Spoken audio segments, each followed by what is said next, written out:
بسم الله الرحمن الرحيم.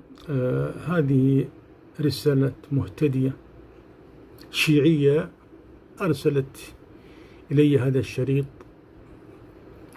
بعد أن جمعني بها إحدى قنوات التواصل، ولاحظت أن هذه الأخت بارك الله فيها يعني تتميز بأخلاق طيبة وأسلوب طيب جدا جميل، وتحلى بأخلاق فاضلة. فدخلت على صفحتها فتبين لي أنها شيعية.